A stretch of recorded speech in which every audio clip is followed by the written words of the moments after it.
सभी साधर्मियों को सादर जय जिनेन्द्र।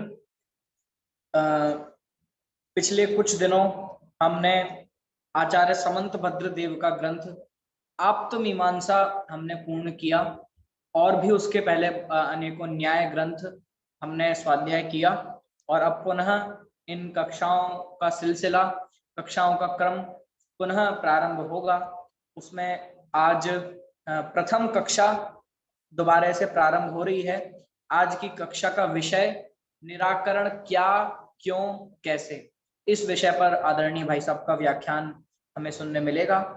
लगभग सभी लोग जुड़ चुके हैं। आदरणीय भाई साहब भी हमारे बीच में पधार चुके हैं। उनसे मैं बिना विलंब की अनुरोध करता हूं कि अभी के व्याख्यान को प्रारंभ कीजिए।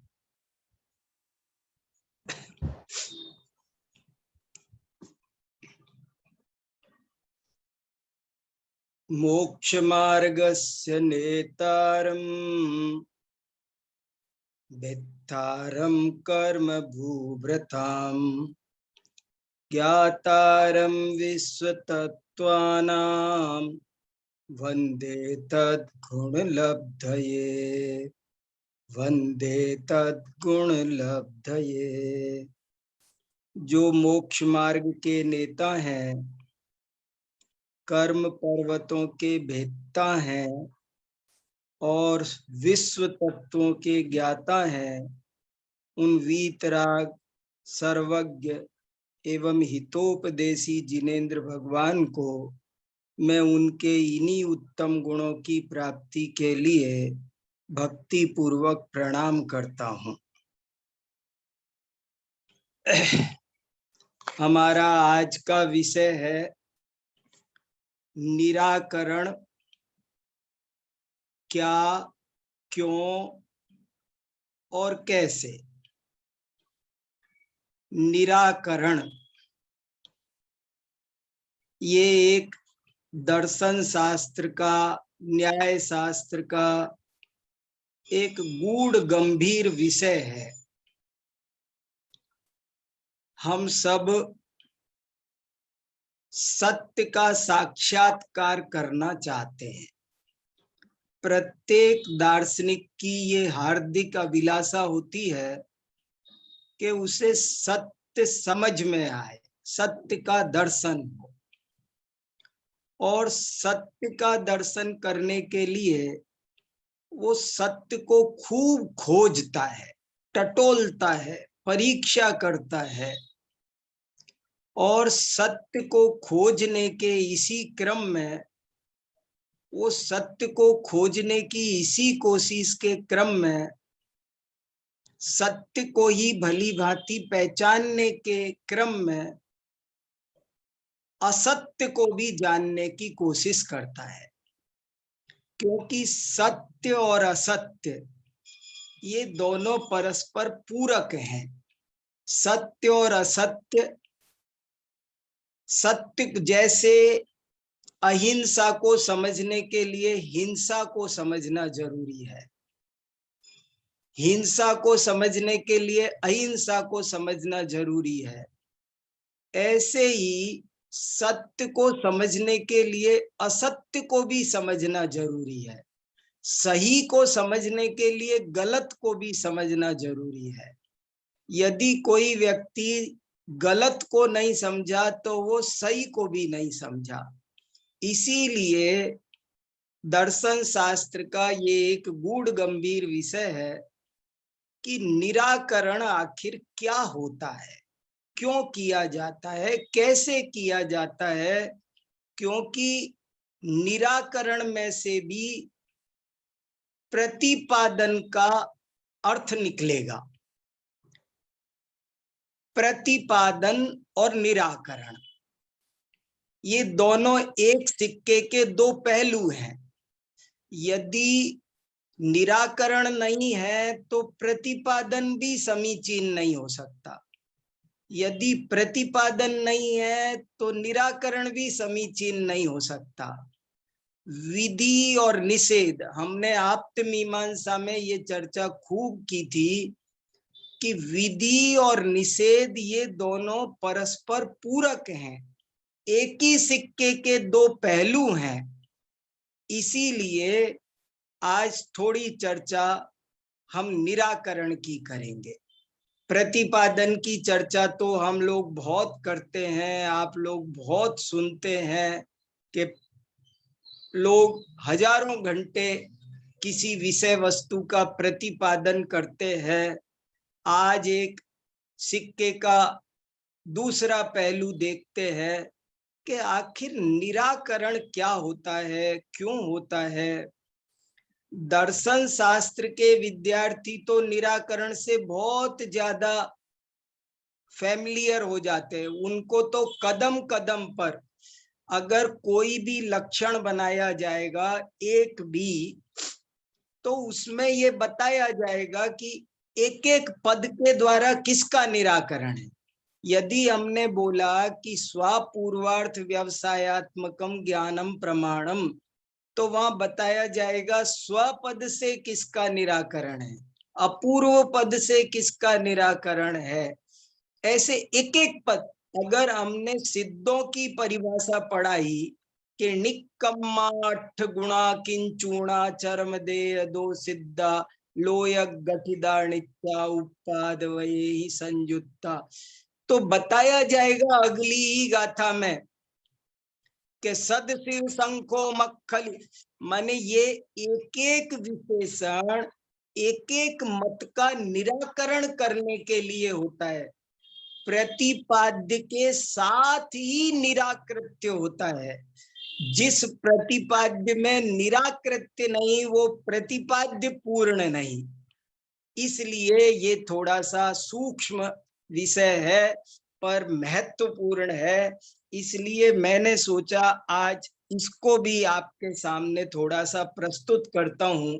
मैंने इस बारे में कुछ नई बातें पढ़ी है और मुझे कुछ बहुत अच्छा लगा, बहुत आनंद आया, इसलिए मैंने कहा ये आपके बीच रखना चाहिए। देखो, निराकरण को समझाते हुए भी जैन आचार्यों की दृष्टि बहुत गजब की रही है। निराकरण के दूसरे अनेक नाम भी हैं। निराकरण माने खंडन, खंडन खंड आपने सुना होगा, खंडन मंडन। तो आप ऐसा समझ सकते हैं हमारा आज का विषय है खंडन। क्या, क्यों, कैसे खंडन, किसका खंडन। और इसीलिए मैं आपको कहता रहता हूं, बताया है मैंने कि जैन आचार्यों ने एक जगह ऐसा लिखा है, हम किसी का खंडन नहीं करते, हम तो केवल खंडन का खंडन करते हैं। ये बहुत इंपॉर्टेंट वाक्य है। जैन दर्शन किसी का खंडन नहीं करता, वो तो केवल खंडन का खंडन करता है। अन्य, हम कहते हैं अन्य दर्शनों का खंडन, इस बात का खंडन, उस बात का खंडन, लेकिन खंडन के बारे में भी जैनाचार्यों की ये मान्यता है कि खंडन भी आप उसी का कर सकते हो जो है, जो नहीं है उसका आप खंडन भी नहीं कर सकते। फिर से ये बहुत महत्वपूर्ण बात है। हम क्या सोचते हैं कि जो है उसका प्रतिपादन किया जाता है, जो नहीं है उसका खंडन किया जाता है।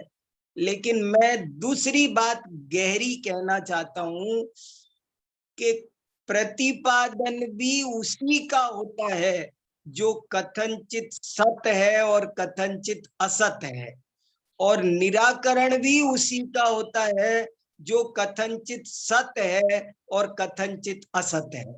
सर्वथा असत का निराकरण भी नहीं हो सकता और प्रतिपादन भी नहीं हो सकता। सर्वथा सत्य का निराकरण भी नहीं हो सकता और प्रतिपादन भी नहीं हो सकता। उसी का निराकरण हो सकता है और उसी का प्रतिपादन हो सकता है जो कथनचित सत्य भी हो और कथनचित असत भी हो। ये एक गहरी बात है। अब जरा देखते हैं क्या किसका निराकरण करते हैं, जैनाचार्य कैसे समझाते हैं इस बात को। उन्होंने निराकरण के पर्यायवाची में एक पर्यायवाची बनाया, व्यवच्छेद। निराकरण कहो, खंडन कहो, व्यवच्छेद कहो, उच्छेद कहो, निराश कहो, ये सब पर्यायवाची है। और किसका व्यवच्छेद करना है? व्यवच्छेद माने निराकरण। तो निराकरण किसका होता है? तो वो कहते हैं कि निराकरण केवल योग का होता है। आप गलत योग कर देते हैं, बस उसका निराकरण होता है। व्यवच्छेद के बारे में हमने पढ़ा था। ये प्रकरण जो मैं आपको सुना रहा हूं, इसका मूल आधार धवला की 11वीं पुस्तक है। धवला के 11वें भाग में मैं अभी आपको मूल संदर्भ वगैरह सब देने वाला हूं। और एक ये सप्तभंगी तरंगिणी है, और एक आचार्य विद्यानंद स्वामी का तत्वार्थ श्लोक वार्तिक है। 3 ग्रंथों के आधार से आज मैं आपके सामने अपनी बात रख रहा हूं।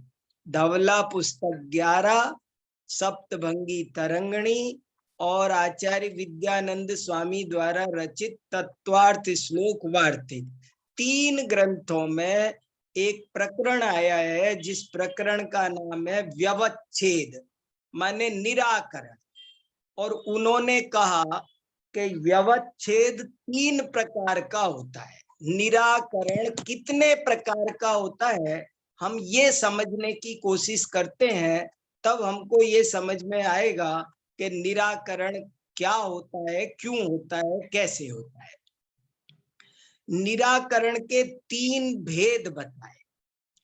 एक भेद का नाम है अन्य योग व्यवच्छेद, दूसरे भेद का नाम है अयोग व्यवच्छेद, और तीसरे भेद का नाम है अत्यंत अयोग व्यवच्छेद। 3 तरह का निराकरण होता है। फिर से, पहले का नाम है अन्य योग व्यवच्छेद, दूसरे का है अयोग व्यवच्छेद, और तीसरे का नाम है अत्यंत अयोग व्यवच्छेद। क्या मतलब हुआ? तीनों में 2 शब्द कॉमन है। योग व्यवच्छेद, व्यवच्छेद माने निराकरण, योग माने संबंध। योग माने जोड़ना, माने आप केवल जोड़ गलत देते हैं। जब विशेष गलत हो तो उसका नाम अन्य योग व्यवच्छेद है। जब विशेषण गलत हो तो उसका नाम अयोग व्यवच्छेद है, और जब क्रिया गलत हो तो उसका नाम अत्यंत अयोग व्यवच्छेद है। कहने का मतलब ये हुआ, अभी इसकी चर्चा तो सूक्ष्म हम अलग से और करेंगे, लेकिन सारांश बताना चाहता हूं कि मतलब ये हुआ कि केवल योग गलत होता है, आप उसका योग गलत कर देते, बस इतनी सी बात है। जैसे आपने कहा वंध्या का पुत्र, तो दुनिया में आपने वंध्या सुत विवाह वर्णन, तो वंध्या भी दुनिया में है, लोक में वंध्या भी पाई जाती है, और सुत भी पाया जाता है, और विवाह भी पाया जाता है। आपकी गलती एक ही हुई है कि आपने इन तीनों को जोड़ दिया, जो नहीं जोड़ना चाहिए था।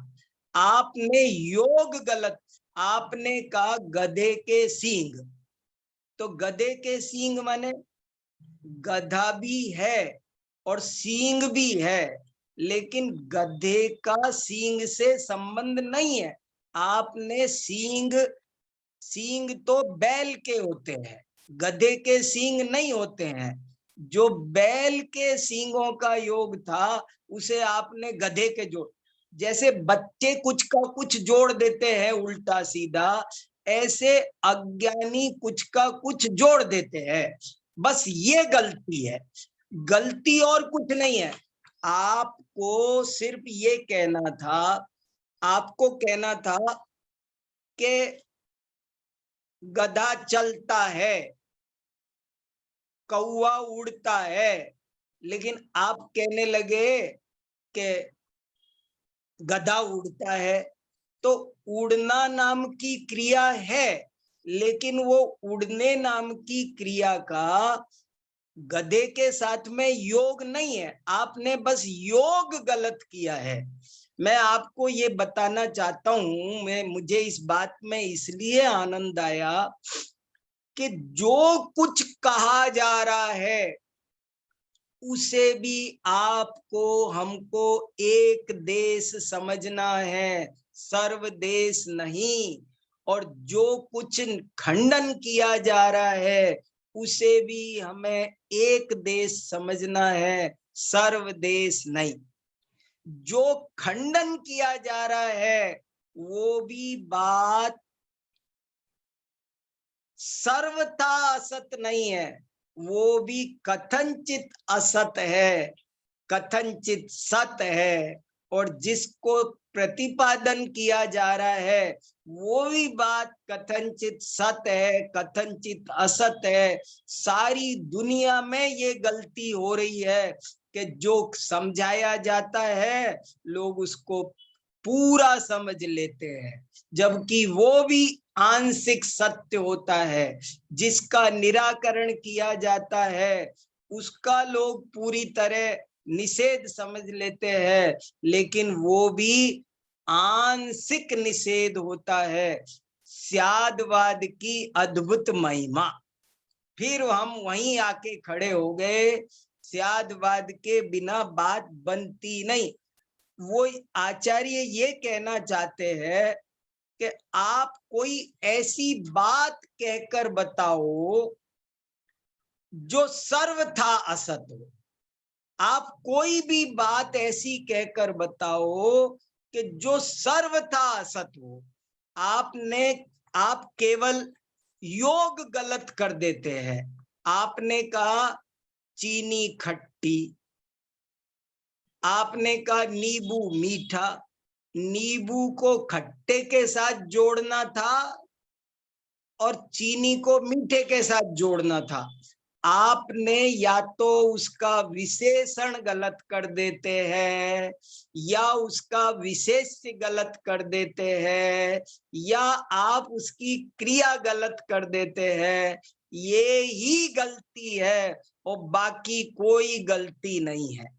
देखो ये कितनी ऊंची बात है, और ये सत्य का साक्षात्कार कराने के लिए ये बात समझना भी बहुत सहायक है।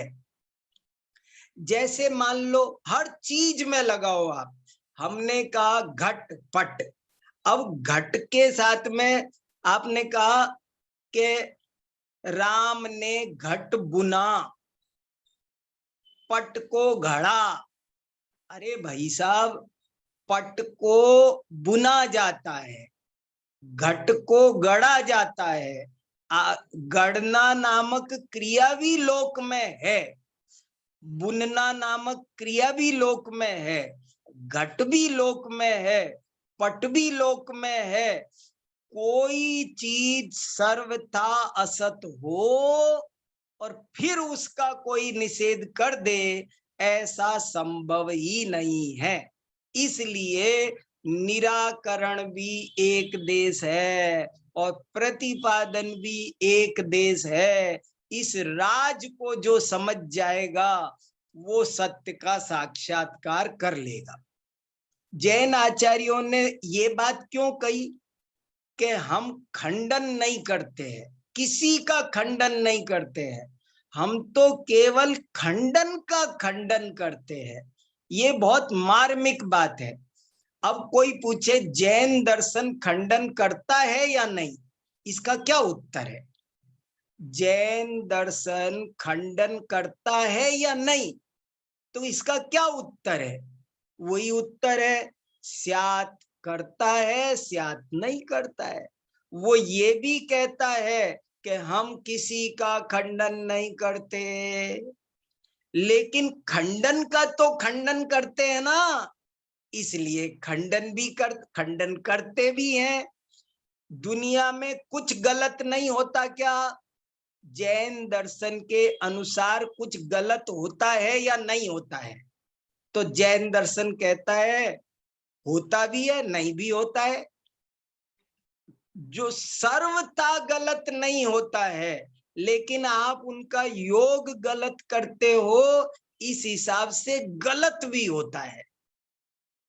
देखो, थोड़ा ध्यान देना, मैं कोशिश कर रहा हूं कहने की। आप लोगों को ये विषय, जिनको पहली बार सुन रहे होंगे तो एकदम अटपटा भी लग सकता है, लेकिन ये थोड़ी दार्शनिक गहराई का, न्याय शास्त्र की गहराई में उतरने का है।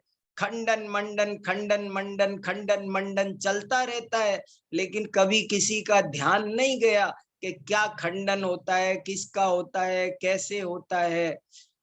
माना कि असत्य का खंडन होता है, सत्य का प्रतिपादन होता है।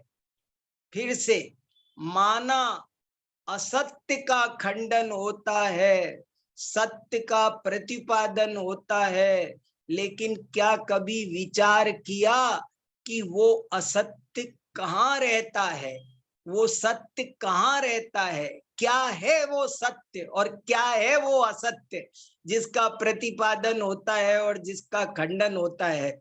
जरा देखो, मुझे एक बात याद आई।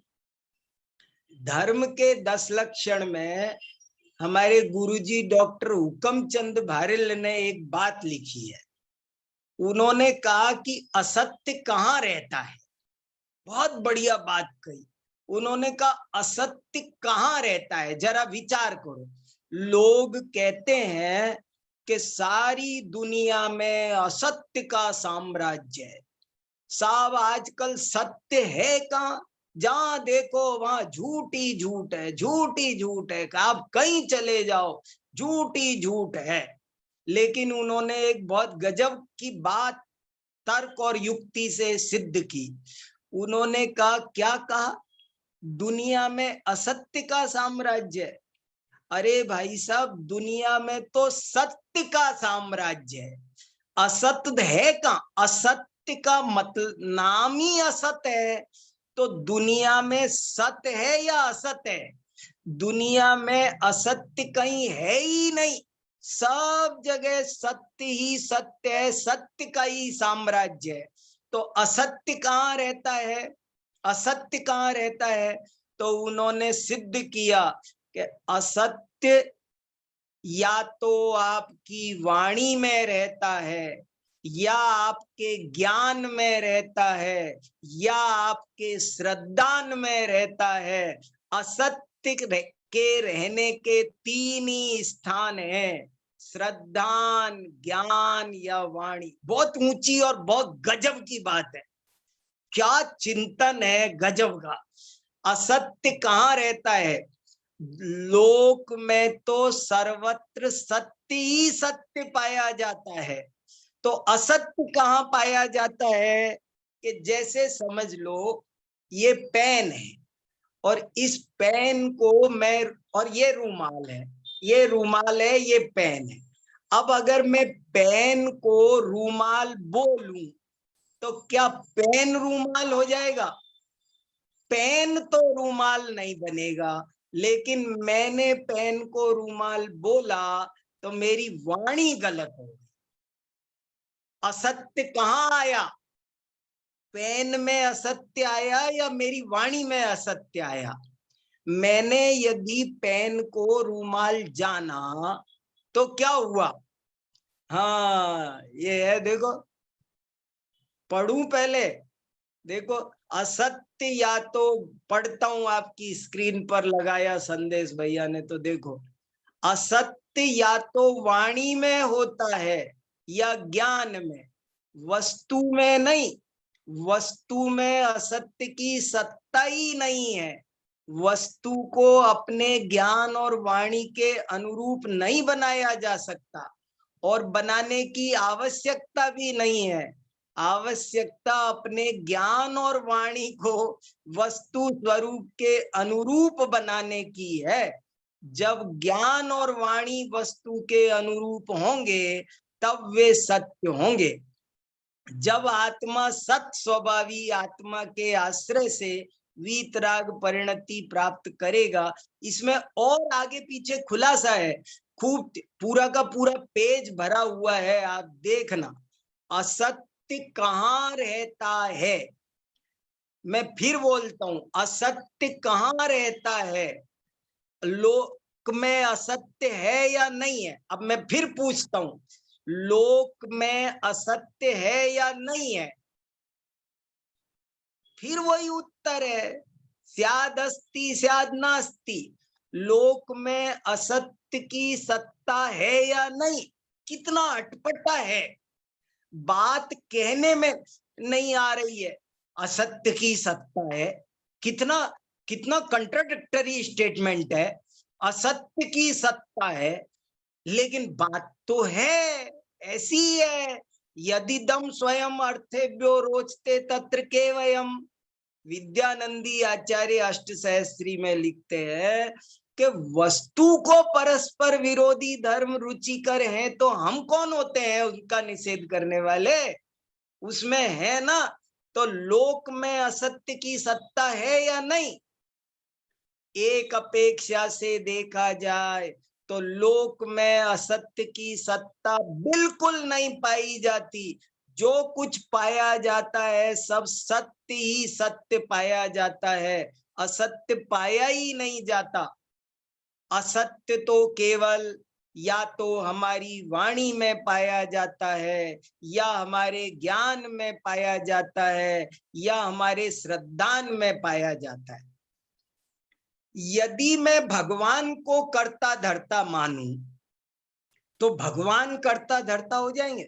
यदि मैं भगवान को सृष्टि का रचयिता स्वीकार करूं तो भगवान सृष्टि के रचयिता हो जाएंगे। मेरी मान्यता गलत होगी। अगर मैं गलत जानूंगा तो मेरा ज्ञान गलत होगा।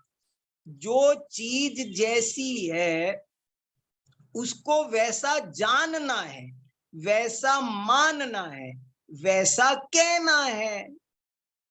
सत्य यहां रहता है, असत्य यहां रहता है। कैसी ऊंची बात है। कोई भी बात जब हमने घट को पट कह दिया, किसी ने रमेश को सुरेश कह दिया, सुरेश को रमेश कह दिया, किसी ने सर्वज्ञ को अल्पज्ञ कह दिया, कोई कह सर्वज्ञ नहीं है, तो सर्वज्ञ नहीं है माने क्या? सारे के, मुझे तो ये शब्द बहुत अच्छा लगा कि योग व्यवच्छेद। आप केवल योग गलत कर देते हैं, इतनी सी बात है और कोई बात नहीं है। अब आपको एक और बात कहना चाहता हूं कि आजकल कुछ लोग ऐसा कहते हैं कि हमको निराकरण नहीं करना चाहिए, हमको तो केवल प्रतिपादन करना चाहिए, हमें केवल अपनी बात बोलनी चाहिए। ये लोग बहुत सेंसिटिव होते हैं, बहुत सामाजिक होते हैं और इनको झगड़े टंटे से बहुत डर लगता है। तो ये कहते हैं अपने तो है ना, अपनी बात बोलो बस, दूसरे की बात मत काटो। लेकिन आप्त परीक्षा में ये बहुत अच्छे से सिद्ध किया है। देखो ये फिलॉसफी है भैया, ये दुनियादारी नहीं है। ये आप करो या ना करो, लेकिन प्रतिपादन बिना निराकरण के नहीं होता। प्रतिपादन में निराकरण गर्भित होता ही है, निराकरण में प्रतिपादन गर्भित होता ही है। अपन ने कितनी चर्चा की। अगर मैंने बोला कि ये घट है, तो इसमें से ये निकल आया कि ये पट नहीं है। अगर मैंने बोला कि पट है, तो निकल आया कि घट नहीं है। मैंने बोला जीव चेतन है, तो उसमें से निकल आया कि अचेतन नहीं है।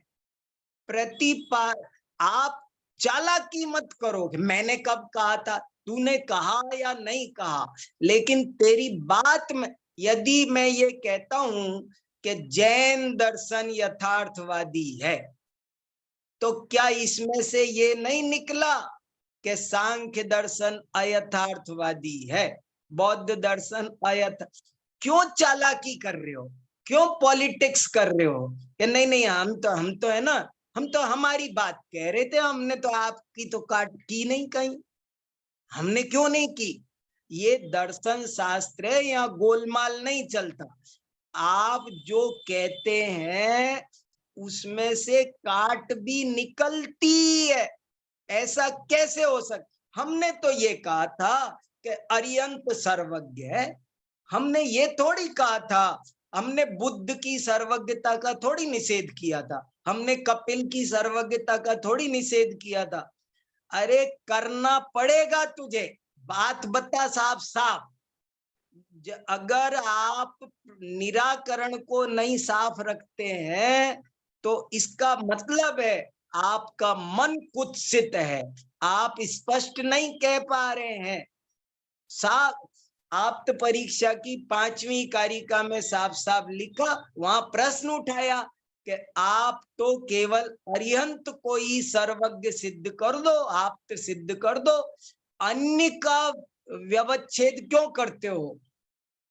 तो उन्होंने बहुत अच्छी कारिका लिखी, अन्य योग व्यवच्छेदान निश्चिते ही महात्मनि, के बिना अन्य योग का निराकरण किए अरिहंत में भी सर्वज्ञता प्रतिष्ठित नहीं होगी। अरिहंत में भी सर्वज्ञता प्रतिष्ठित नहीं हो सकती यदि हम अन्य का निराकरण दे। अन्य योग व्यवच्छेदान निश्चिते ही महात्मनि तस्योपदेश सामर्थ्यात् अनुष्ठानम प्रतिष्ठितम। मैं पता नहीं मेरी बात कह पा रहा हूं या नहीं, थोड़ी गूढ़ गंभीर बहुत गहरी बात है, मैं ताकत लगा रहा हूं, बहुत फोर्स लगा के चीज कह रहा हूं। अगर आपने कहा कि गन्ना मीठा है, तो हमने कितना पढ़ा था आप तो परीक्षा में, तो ये विषय खूब आया था, विधि और निषेध दोनों अविनाभावी हैं। अगर एक का लोप करोगे तो दूसरे का लोप हो जाएगा। इसको समझो ताकत लगा के, इस बात को ताकत लगा के समझना है। जब आप एक पक्ष का, किसी भी एक का, दो में से कोई भी एक पक्ष का लोप करते हैं, अगर आप निराकृत्य को नहीं मान रहे हैं, इसका मतलब है आप प्रतिपाद्य को भी नहीं मान रहे। अगर आप प्रतिपाद्य को नहीं मान रहे हैं, तो इसका मतलब है आप निराकृत्य को भी नहीं मान रहे। हर निराकरण कुछ ना कुछ प्रतिपादन करके जाता है, और हर प्रतिपादन कुछ ना कुछ निराकरण करके जाता है। और विवेकी व्यक्ति वो है जो दोनों को देख ले, स्यादवादी वो है, अनेकांतवादी वो है जो दोनों को देख ले, और दोनों में से एक को देखे वो विकलांग है, वो विकलांग है जो एक पक्ष को देखे। इसलिए ये एक बहुत ही सुंदर और गहरी बात है कि प्रतिपादन भी कथनचित सत्य और कथनचित असत का ही होता है, और निराकरण भी कथनचित सत्य और कथनचित असत का ही होता है। और निराकरण करना चाहिए कि नहीं, तो बोले निराकरण तो होता ही है। दर्शन शास्त्र की चर्चा करने वालों को इस तरह की कोई चिकनी चुपड़ी बातें करके कोई राजगद्दी तो हथियानी नहीं है। ये तो तत्व चर्चा का मामला है। जो बात सही है सो सही है, जो गलत है। मेरे से आप पूछो कि 10 और 10 कितने होते हैं, तो मैं कहूं 20। फिर कोई बच्चा मेरे से पूछे क्लास में कि गुरुजी 19 नहीं होता क्या, तो मैं बोलूं देखो बेटा वो मुझे पता नहीं है। तो वो कितना संतुष्ट होगा, कितना बड़ा गणितज्ञ बनेगा, मुझे ये बताओ आप। जितने जोर से मैंने ये समझाया है कि 10 और 10 20 होते हैं, उतनी जोर से मुझे ये भी बताना पड़ेगा कि नहीं बेटा 19 नहीं होते हैं, 18 नहीं होते हैं, 21 नहीं होते हैं, 22 नहीं होते हैं। तभी वो सच्चा गणितज्ञ बनेगा, दार्शनिक तभी बनेगा। सत्य का दर्शन करने वाला असत्य का भी दर्शन करेगा। गलत को जाने बिना सही नहीं जान सकते, सही को जाने बिना गलत नहीं जान सकते, जीव को जाने बिना। हाँ सही कहा दीपाली जी, अभी इसको मना करना पड़ेगा हमें। जीव को जाना, कोई कहे मैंने जीव को जानता हूं और अजीव को, बोले वो मैं नहीं जानता। समझ लेना तूने जीव भी नहीं जाना। जीव जाना है तो अजीव भी जाना है, अजीव जाना है तो जीव भी जाना है, आत्मा जाना है तो अनात्मा भी जाना है, अनात्मा जाना है तो आत्मा भी जाना है। कैसा जबरदस्त संबंध है, क्या जैन दार्शनिकों की गूढ़ चर्चा है, कितनी गजब की चर्चा है। हम किसी का खंडन नहीं करते। जैन दार्शनिकों का कितना सुंदर संदेश है। आपने केवल योग गलत किया है, उसे सुधारो। असत्य केवल आपकी वाणी में आया है, असत्य केवल आपके ज्ञान में आया है, असत्य केवल आपके श्रद्धान में आया है, उसे ठीक करो। अब एक और नया पॉइंट इसी से संबंधित, कि क्या औरों का निराकरण करना ये अच्छी बात है, ये शिष्टाचार है, पाप नहीं लगता इससे? दूसरे को दुख होता होगा तो दुख नहीं, ये पर पीड़ा नहीं है। ये कोई तुम्हारा खंडन करे तो तुम्हें कैसे लगेगा? हम सोचे कोई हमारा खंडन करे तो हमें बुरा लगेगा ना। तो हम दूसरे का खंडन करें तो ये कोई अच्छी बात है? उसको बेचारे को कितना दर्द होगा, दुख होगा ना उसे। इसलिए हमको कुछ लोग इसलिए कहते हैं कि हमें किसी का खंडन नहीं करना चाहिए, लेकिन खंडन भी उतना ही सुंदर होता है, खंडन भी उतना ही लाभदायक होता है जितना मंडन होता है। खंडन भी उतना ही समाज के लिए हितकारी है जितना मंडन जरूरी है। ये सब कहने की बातें हैं। मैं भी कहता हूं कि आप किसी का खंडन मत करो, आप तो अपनी बात को, जमाना खराब है, ऐसे मैं भी बोलता हूं कई दफे। लेकिन मैं एक वाक्य और बोलता रहता हूं कि आप तो परिष्कार करो, बहिष्कार मत करो। लेकिन कभी कभी उसकी भी जरूरत होती है। बिना बहिष्कार के परिष्कार नहीं होता, परिष्कार के बिना बहिष्कार नहीं होता, खंडन के बिना मंडन नहीं होता, मंडन के बिना खंडन नहीं होता। ये जो मथानी बिलोना सीख जाएगा उसको मक्खन मिलेगा। अमृत चंद्राचार्य ने पुरुषार्थ सिद्धि उपाय में लिखा कि जो एक रस्सी को एके नाकर्षन्ति श्लथयन्ति वस्तु तत्व मित्रेण, जो एक रस्सी को खींचना और दूसरी को ढीली छोड़ना सीख जाएगा, मक्खन उसको प्राप्त होगा, उसको मक्खन प्राप्त होगा, सार प्राप्त उसे होगा, दर्शन शास्त्र का सार उसको प्राप्त हो। अरे हम किसका खंडन कर रहे हैं? हम किसी व्यक्ति का खंडन नहीं करते। सच्चे दार्शनिक को, अभी ये वाक्य सुनना ध्यान से, सच्चे दार्शनिक को खंडन सुनकर पीड़ा नहीं होती, आनंद होता है, क्योंकि वो जिस राह पर चल रहा है, सारे दार्शनिक परस्पर, सच्चे दार्शनिक सब परस्पर एक दूसरे से प्रेम रखते हैं, सब एक राह के राही हैं। और हमारे जैसी छोटी सोच उनकी नहीं होती है कि दुखी होंगे, वे दुखी नहीं होते हैं, बल्कि वो ये जानते हैं कि कोई मेरी भूल की ओर मेरा ध्यान आकर्षित कर रहा है, कोई मेरी भूल की ओर ध्यान आकर्षित करता है। दार्शनिक का पहले दिन का सिद्धांत होता है, दार्शनिक बनने का पहला पाठ है, खरा सो मेरा, मेरा सो खरा नहीं। अगर मेरा सो खरा है तो वो दार्शनिक बनने का पात्र ही नहीं है। उसे दार्शनिक बनने के लिए पहले मैं कोई किसी संप्रदाय का हूं ही नहीं, ये जब हम सोचेंगे उसके बाद में हम चीज को ठीक से समझ पाएंगे।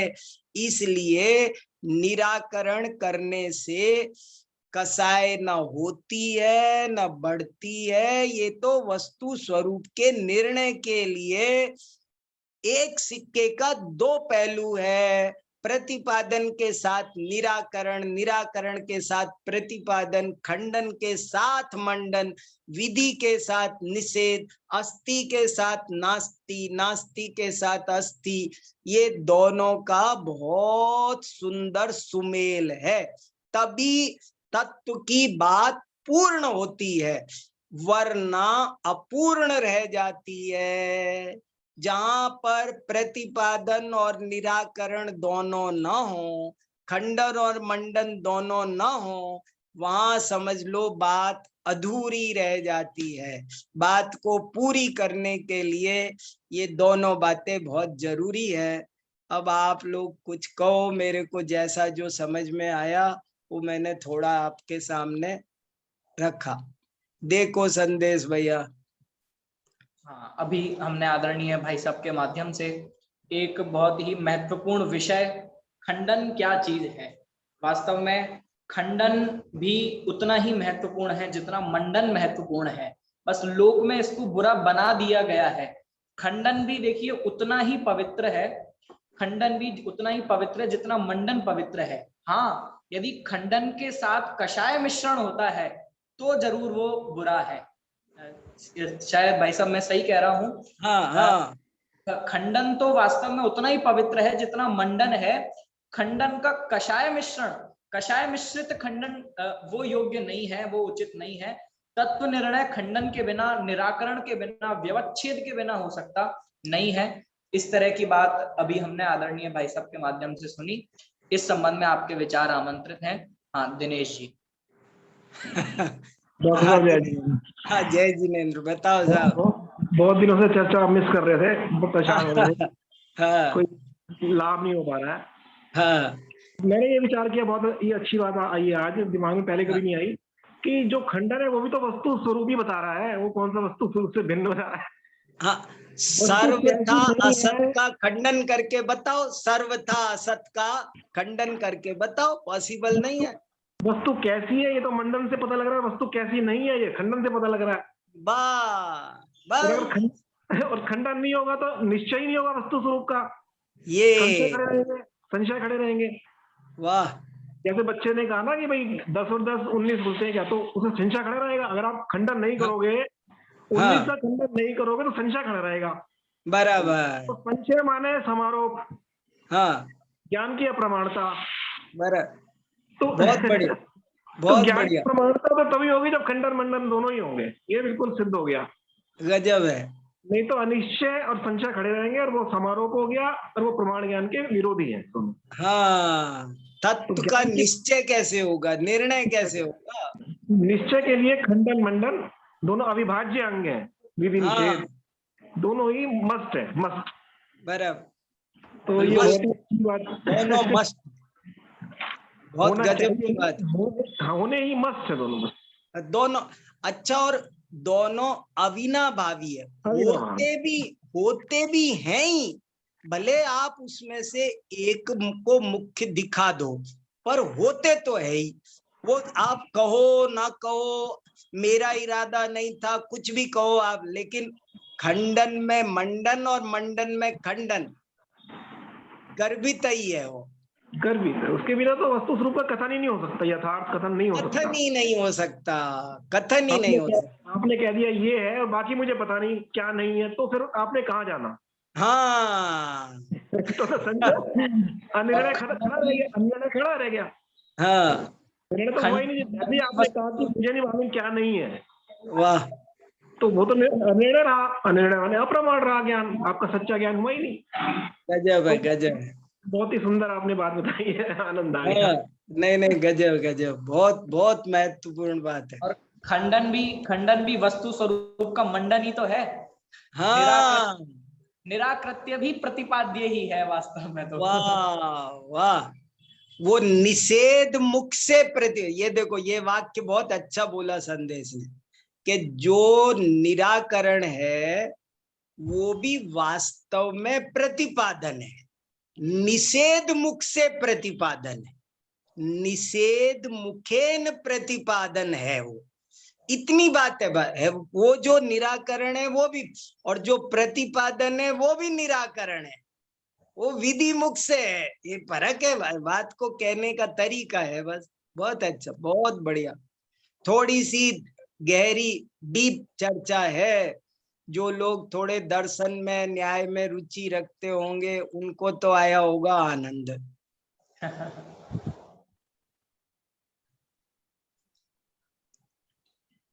और यदि तो इन दोनों चीजों को एक ही पहलू समझेंगे, एक ही सिक्के के दो पहलू समझेंगे, तो कषायों का अभाव भी इसी को समझने से हो सकता है।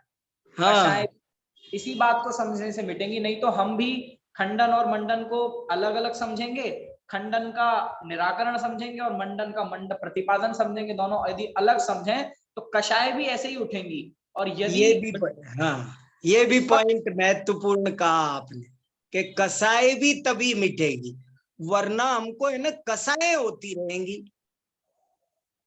अगर हम खंडन और मंडन दोनों को प्रतिपादन नहीं समझेंगे, दोनों तत्व निर्णय के लिए की जाने वाली स्वस्थ चर्चा नहीं समझेंगे, तो हमको कसाई होती रहेगी।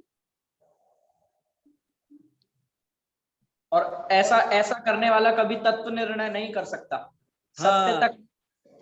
बराबर, ये शब्द भी आता है दीपाली जी, सही का, स्वमुखेन परमुखेन वस्तु का प्रतिपादन दो तरह से होता है, स्वमुखेन परमुखेन।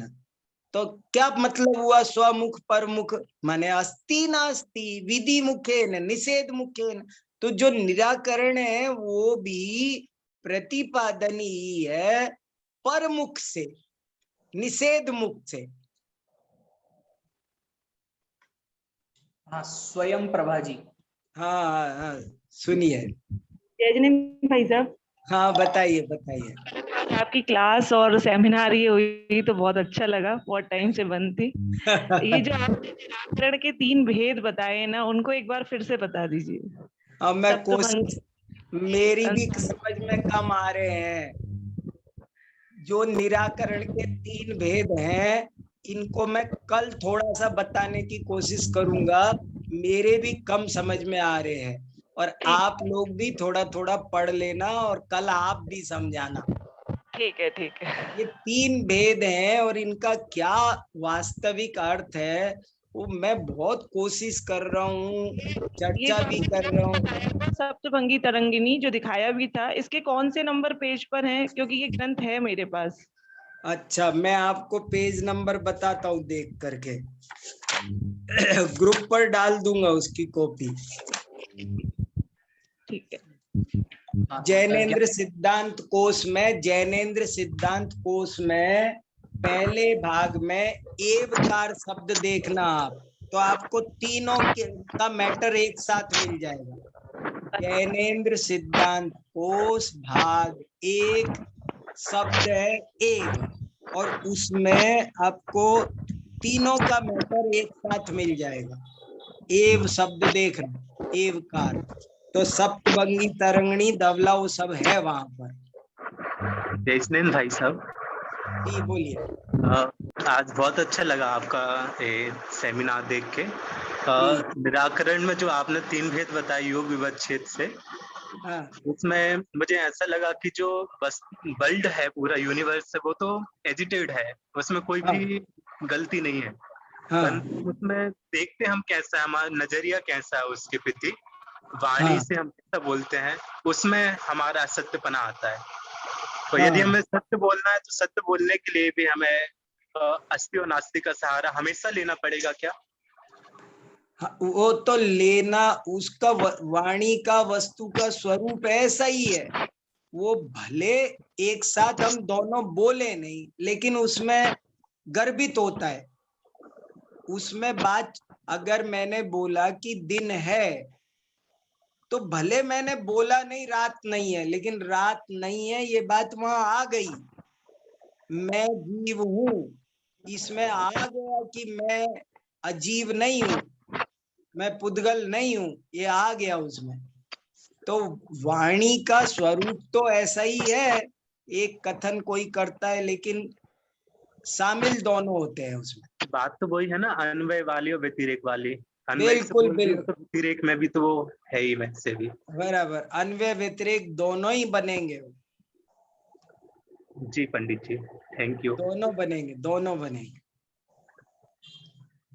हाँ दिनेश जी फिर से कुछ कह रहे हैं? हाँ सुनो ना।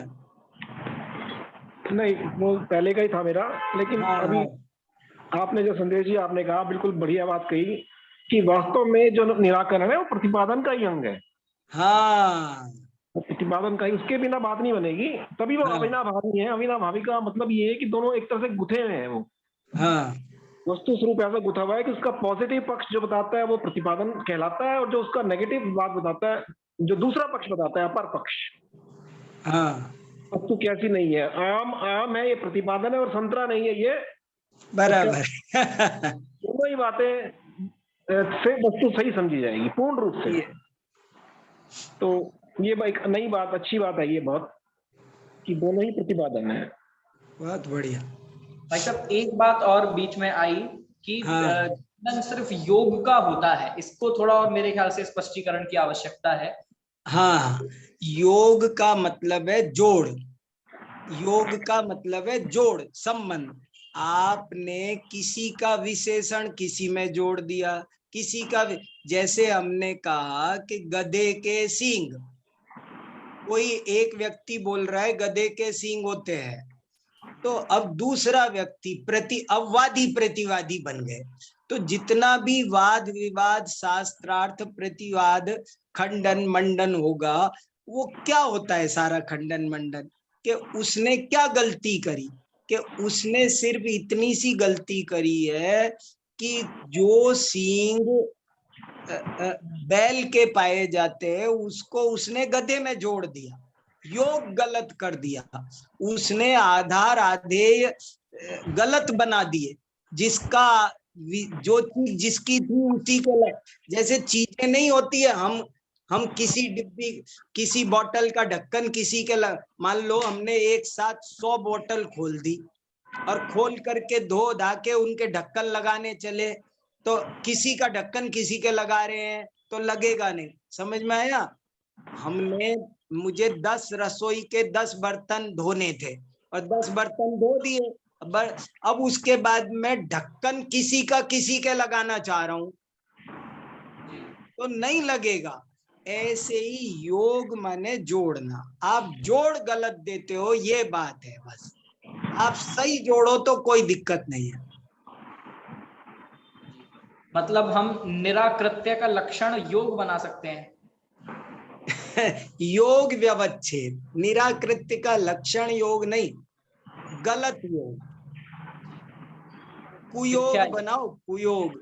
आप विषम योग करोगे ना तब तो उसका निराकरण होगा। मिथ्या योग। हाँ, चलो बहुत अच्छा। हाँ, और किसी का कोई प्रश्न या कोई बात हो तो लग सकते हैं। चलिए, हमारा समय भी लगभग हो ही रहा है।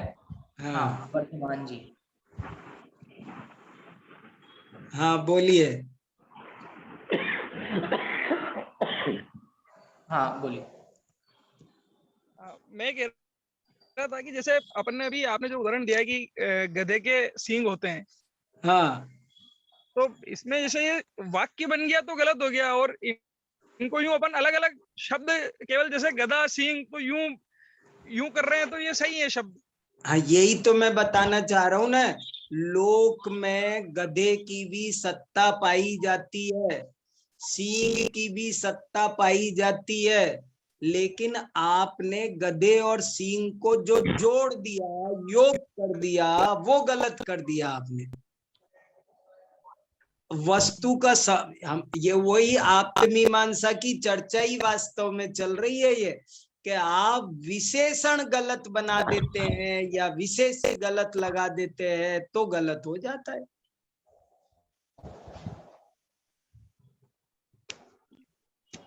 जी जी, और किसी का कोई प्रश्न अभी नहीं है। इस प्रकार आज हमारी चर्चा इस महत्वपूर्ण विषय पर हुई कि खंडन क्या है, खंडन का क्या स्वरूप है, और खंडन को किन अर्थों में, सही अर्थों में हमें लेना चाहिए, और उसकी आवश्यकता भी कितनी है, इस बारे में आज हमारी चर्चा हुई। भाई साहब ने आत्ममीमांसा का जिक्र किया, तो एक और अधिकार आत्ममीमांसा का, इस पर आसानी से लिखा जा सकता है। तो कल और इस पर आगे की चर्चा होगी। कल जो 3 भेद आदरणीय भाई साहब ने बताए हैं, उस पर भी हम कल चर्चा करेंगे। अभी की सभा को हम यहीं पर जनवाणी स्तुति के माध्यम से समापन करते हैं। जावाणी के ज्ञान से सूझे लोकालोक, सो वाणी मस्तक नमो सदा देत हूँ। सभी को सादर जय जिनेन्द्र।